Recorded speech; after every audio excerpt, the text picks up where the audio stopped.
bem-vindo à discussão da série de vídeos Eu e Meu Dinheiro, uma iniciativa do programa Cidadania Financeira do Banco Central do Brasil.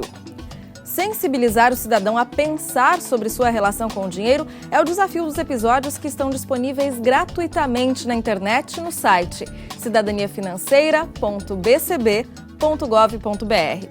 Este debate vai ajudar você a promover discussões sobre educação financeira utilizando os 5 vídeos da série.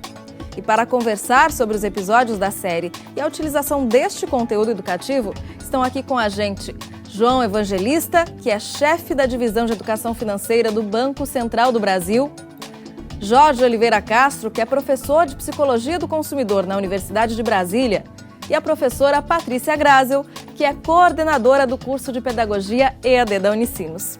Obrigada pela presença. Nós vamos conversar sobre o episódio Eu Vou Levar. São 2 jovens de condições socioeconômicas semelhantes, mas hábitos de consumo diferentes. Que maneiras de consumir diferentes são essas, doutor João? São 2 estratégias bastante diferentes. Tão diferentes a ponto de uma ser de fato uma estratégia e a outra não. Nós temos um jovem que tem de fato uma estratégia de compra planejada. Ele provavelmente fez um inventário dentro de seus armários, dentro de suas gavetas e verificou que ele tinha necessidade de comprar um tênis. E mais do que saber o que ele precisava comprar, ele sabia para quê.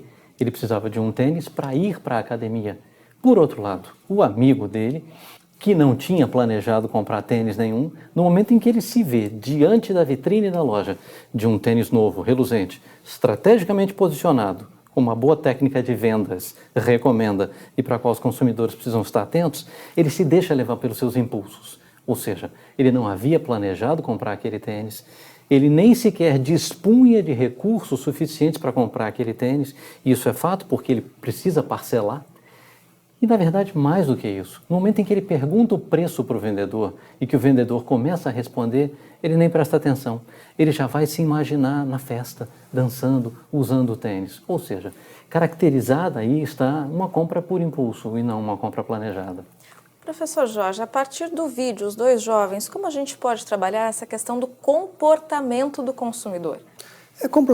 Como o doutor João comentou, claramente você tem um contraste entre uma compra por impulso e uma compra planejada. Você tem uma abreviação na compra por impulso de certas etapas do ciclo de compra. Não houve avaliação e identificação da necessidade, não houve avaliação ou procura por alternativas, preço, orçamento, que é a segunda fase. E então essa abreviação é uma das formas de se caracterizar uma compra por impulso. Além disso, também é uma compra por impulso quando você olha a alternativa escolhida, que foi algo imediato, mas com um benefício menor, porque ele vai pagar mais por aquilo, né? Se pensar em custo-benefício. Enquanto a outra compra foi uma compra que se diria planejada ou autocontrolada, porque o rapaz esperou algum tempo juntando dinheiro antes de comprar o tênis, né? Mas um outro ponto que me parece muito relevante aqui é a motivação para a compra do tênis. A literatura deixa claro que existem 2 conjuntos de benefícios que as pessoas estão procurando ao consumir.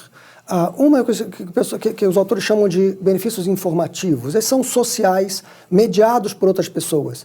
Isso é onde entra status, prestígio, marcas de luxo, de moda e assim por diante. O destaque no grupo.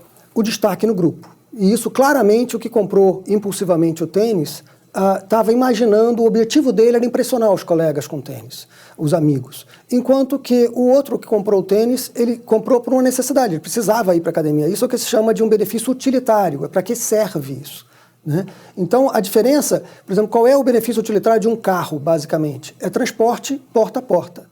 Mas se você tem um BMW, você, além de transporte porta a porta, você tem admiração, prestígio, assim por diante. O que se sabe na literatura é que esse consumo de bens, de benefícios informativos que te trazem status, prestígio, estão frequentemente associados a excesso de despesa frente ao orçamento, o endividamento e assim por diante. Professora Patrícia, são 2 jovens. A partir desse vídeo, como a gente pode pensar algumas práticas pedagógicas?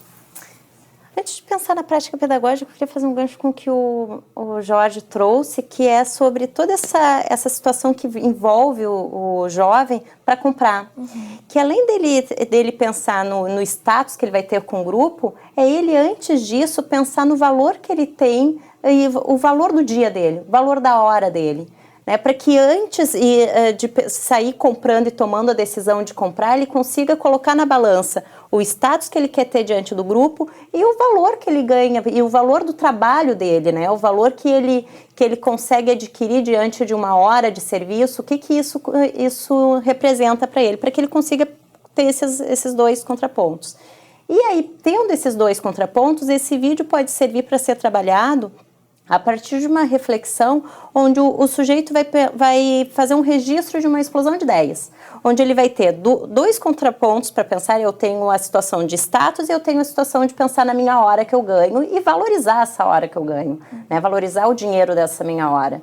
E aí ele vai conseguir fazer um registro de uma explosão de ideias, uma tempestade de ideias. Que registro é esse? Isso é uma atividade bem comum, onde a gente chama que é o registro, a anotação escrita daquilo que vem na minha cabeça no momento em que eu quero registrar algo. Olhei o vídeo, assisti todo ele, faço o registro. Ou num post-it, ou num papel, ou num quadro, individual ou coletivamente, dá para ser feito, mas é feito um registro ali de várias identificações que foram surgindo ao sujeito ver o vídeo. A gente trabalha o visual, o auditivo e também a escrita. Isso, vai trabalhando todos os estilos de aprendizagem.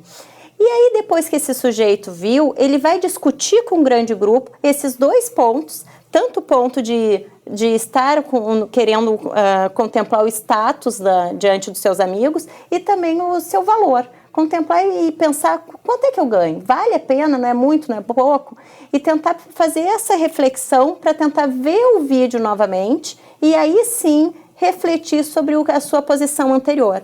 Então, a ideia desse vídeo é para que ele possa ser trabalhado justamente com jovens que estão ingressando no mercado de trabalho e que ele possa ser visto duas vezes. Ele é visto, registrado as primeiras impressões e depois ele é revisto para ser retomada aquelas impressões que foram registradas. Agora, uma questão que eu quero lançar para todos é o que me chamou a atenção. Um planejou a compra, tanto que pagou à vista, economizou um dinheirinho, foi lá, se deu um prêmio por ter economizado, que foi uma camiseta nova. O outro já comprou por impulso. Mas o impulso é sempre uma coisa ruim ou não? Não há certo e errado, né, na forma de consumo, né? Isso é uma coisa muito importante, porque o próprio termo compra por impulso e compra controlada ou planejada dá a entender que uma é boa e outra ruim. Não necessariamente. Isso vai depender da circunstância de cada um, do orçamento de cada um. Alguém que tenha muito dinheiro pode comprar por impulso, se isso não vai afetar o seu orçamento, não vai afetar outras pessoas. Então, isso vai depender do contexto e da situação específica de cada indivíduo. Mas, Vanessa, sempre o fundamental é que o consumidor seja capaz de fazer uma simples conta matemática. E aqui, professora, isso poderia ter também um exercício a ser trabalhado dentro de um grupo. Em aulas de matemática, por exemplo? Exatamente. É um exercício muito simples de multiplicar o valor da prestação pelo número de prestações a serem pagas. Você vai ter um valor total. Compare esse valor total a prazo com o valor que se pagaria à vista. E, de posse desses dois valores, tomar uma decisão. Outra coisa muito importante que a professora Patrícia disse reforça o seguinte conceito. Nós despendemos, todos nós, 8, 9, 10, 12 horas do nosso dia trabalhando. Trabalhamos muito, empregamos muito do nosso tempo para isso. E quanto do nosso tempo nós empregamos pensando e planejando como é que nós vamos gastar o fruto do nosso trabalho, que é o nosso dinheiro?